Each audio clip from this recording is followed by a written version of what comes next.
This is section 7.4 on percents. The word percent means per 100. Per, as in divided by, cent, 100. So 30% means 30 out of 100, 30 divided by 100.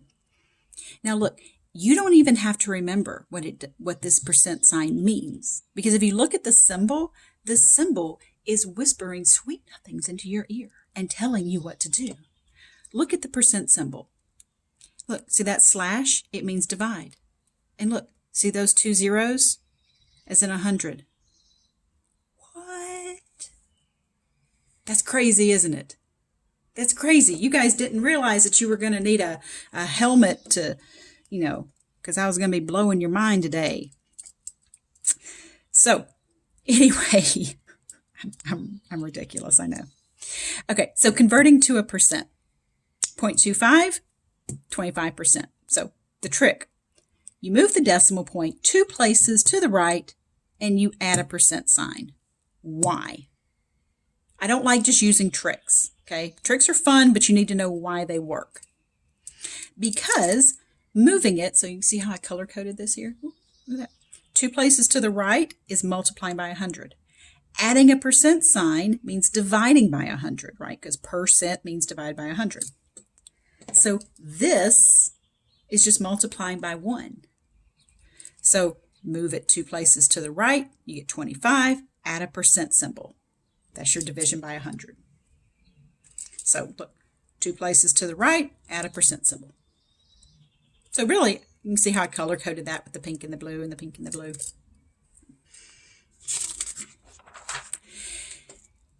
If we're going to convert 2/5 to a percent, we can do this 2 ways.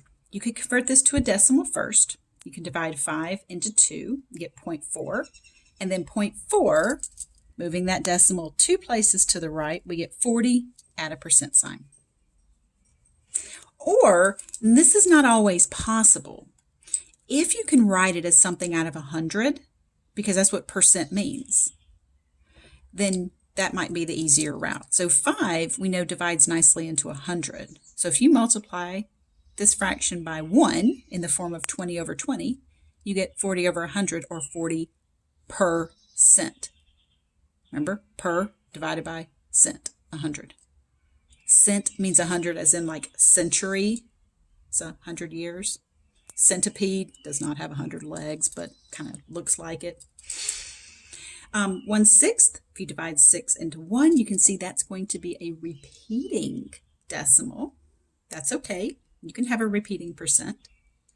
You move that decimal 2 places over, and don't forget to use that little bar right there to indicate that it is a repeating decimal. Okay, so to convert from a percent to a decimal. All right, well, to convert to a percent, we move the decimal point 2 places to the right, and we added the percent symbol, right? It makes sense that to convert to a decimal, you move the decimal point 2 places to the left and remove the percent symbol. So see what I'm doing here? Once again, we're still doing the multiplication by 1 is what's ultimately happening here. But I just wanted to show you the connection here. So 27%, where's the decimal point? If there's no decimal point written, it's always at the end of the number. So 2 places to the left, zoop, zoop, puts it right there at 0.27, drop the percent symbol. The number 3, decimal points right there, 1, 2 decimal places to the left, puts you at 0.03. 100%, decimal points right there, 1, 2 places to the left, puts you at 1. Okay, 100%, 100 out of 100 is 1 whole. 21 3/4, that one you'd want to change that to a decimal first, and then because you don't want to have 0.21 3/4. That's too weird. So I went ahead and made the 3/4 into 0.75. I assume that that's a benchmark that you guys probably know. If you know 1/4, 1/4 is 25 cents, then you probably know 3/4 is 75 cents. 2/9. Now look, I went straight to 0.2 repeating. Remember the trick for the nines? It was back there that said that, you know, like 1/9 is 0.1 repeating, 4/9 is 0.4 repeating. So 2/9 is 0.2 repeating. And then if we just move that decimal point to the left 2 places, 1, 2, we get 0.002 repeating. Don't forget the repeating part. And the repeating part's only on the 2. If you put the bar over the whole thing, then you're saying that this is 0.002, 002, 002. It's just 0.022222222.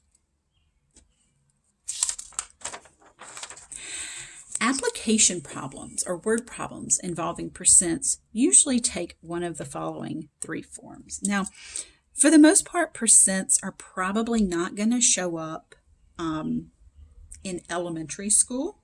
I think the first time my son saw them was probably, I can't remember if it was 6th grade. I want to say it was like 6th, maybe 7th grade math. So you won't see this in the lower grades.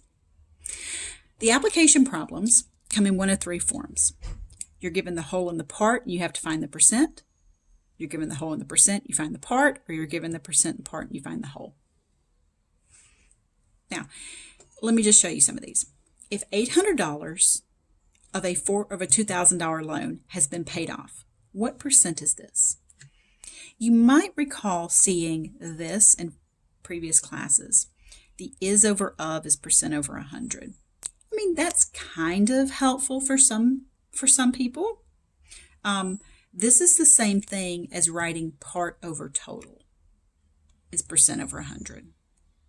And then this is what's called a proportion because it's 2 fractions that are equal. And remember back from rational numbers, if 2 fractions are equal, their cross products are equal. Not multiplying straight across, that's multiplying fractions. They're diagonal products. So the part, well, the $800 is your part of the total of 2,000.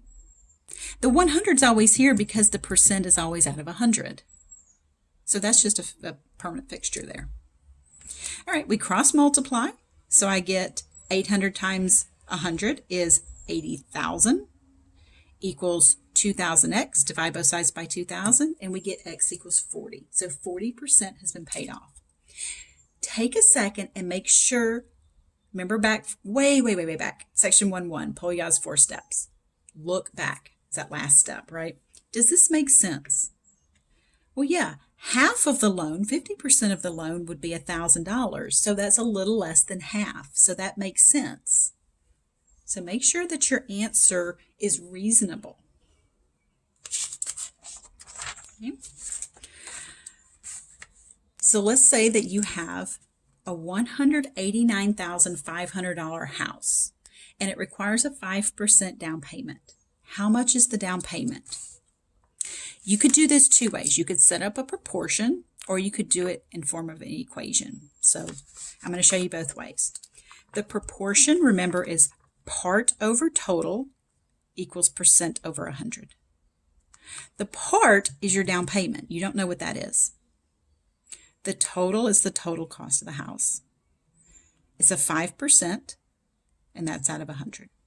Cross multiply. 100x equals 189.5 times 5, which gives me this big honking number.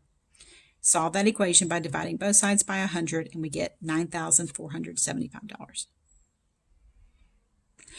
You could also do this by saying, what is 5% of 189,500? You would convert this to a decimal. You cannot do computations with percents. You have to make them into decimals to do computations. So 5% is 0.05 because it's 5 divided by 100, right? Percent. And then you multiply these together and you get this. So this is the equation way of doing it. This is the proportion. The equation way tends to work better with problems like this that are just a percent of a total. The proportion tends to work better if you're looking for the percent or if you're looking for the total, But if you're looking for the part, it tends to be the equation way is how some people think to do it. Now, mental math, if you're going to be doing mental computations with percents, it's good to know some benchmarks. So some of those benchmarks are going to be a half, being 0.5, which is 50%.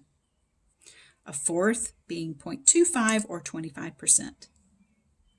3/4 is just an extension of 1/4. That's 75%. And then two other ones that are good to know is the 1/5 is 0.2, which is 20%. And 1/10 is 10%.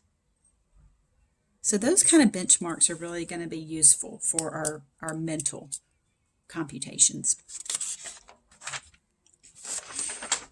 All right, so this is where it would be a lot more fun. I mean, all of this would be a lot more fun, in a class together where we could discuss this kind of stuff. How would you mentally compute 50% of 120?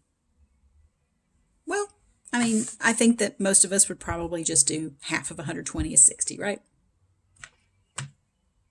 Yeah, probably so. What about 20% of 60? Let's say that you're trying to figure out a tip on dinner. How would you figure out the 20%? Well, you could use the 10% benchmark. A lot of people use the 10% benchmark and say, okay, well, 10% of 60 just moves the decimal point back one, and it's 6. So 20% would be double that. So it would be $12. Okay. I look at this and I would say 2 times 6 is 12. And then I would put the decimal where it makes sense. I know that sounds so crazy, but in the number 12, 0.12, nope, it's not going to be 12 cents. 1.2, nope, it's not $1.20. 12 with the decimal point here, yes. 120, no. So for me, I can just multiply these numbers and just try to figure out where the reasonable thing is, where the decimal place just kind of makes sense. It's kind of, my mom calls it my voodoo math. She's like, you just start multiplying numbers and just kind of you're like, oh, that's not right. That's not right. Oh, that feels right. I guess the ancestors are speaking to me and telling me where to put the decimal place, I guess.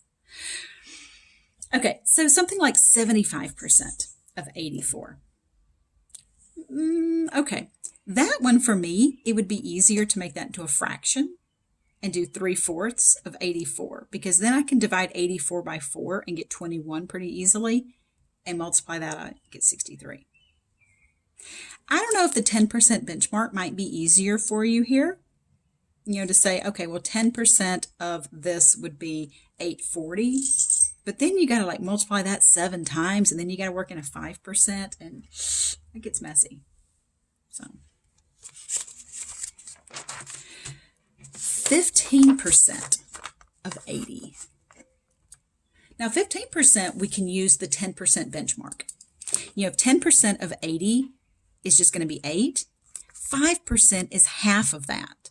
So it's going to be 8 and then half of 8, which is 4. So it'd be a total of 12. 80% of 300.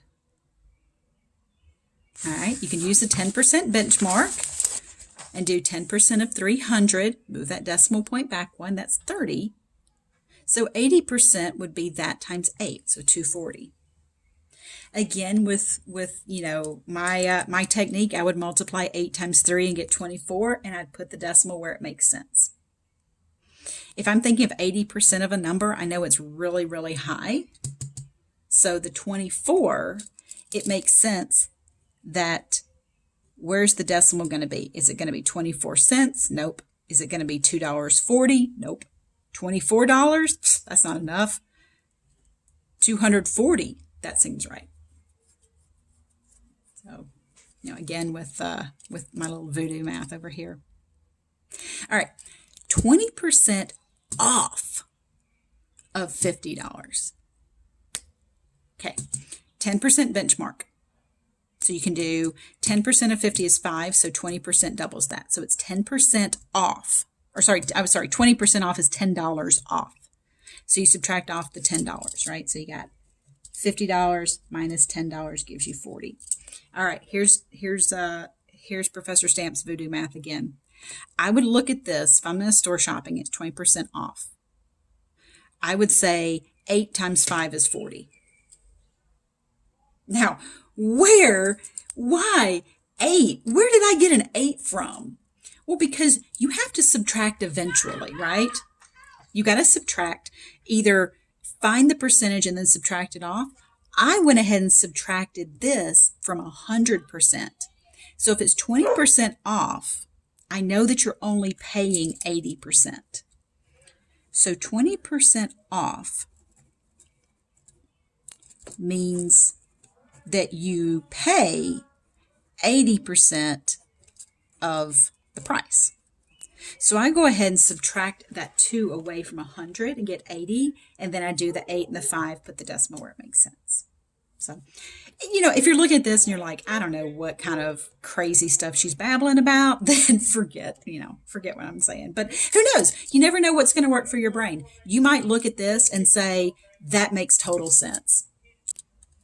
So it comes down to what works best with your brain. So I'm sharing, what some people in the past have liked, students in the past when we've discussed this in class, and, just kind of what works with my brain. So, all right, estimating. Now, before it was all about the mental computations and finding the exact answer. Now, if we're just estimating, all right, well, this 113, I'd say, that's close enough to 100. Right, so you can say 20% of 100 is just 20 because it's a percent. 20 out of 100 is how much of 100? Well, it's 20. This question, whether you realize it or not, is a very much, what color is Tara's white dog? It's white. That's how it works, right? This is asking you 20% of 100 is 33% of 44, we can just round that and just be like, it's closer to 30, 40, and you guys know I'm going to do my weird thing, 3 times 4 is 12, throw the decimal where it makes sense. Or you can do the 10% benchmark and say, that's going to be 4, so 3 of those would be 12. So. All right, if you guys have different ways of calculating percents, I want to hear about them. If you can like maybe write it up, or if you can record it or something, I'm fascinated to learn how other people do these, because who knows, you might have a way that's even cooler than anything that I've seen before that I might want to share with the rest of the class and with future classes. So yeah, however you do it, maybe you look at 20% and you make it into 1/5 and you divide it by 5. I'm curious about how you guys think. And being adults, you guys have already had some experience with this stuff. So you've already kind of maybe figured out your own ways of doing these things. So I'm always just kind of fascinated with how you guys, how other people think. So, all right, that concludes section 7.4.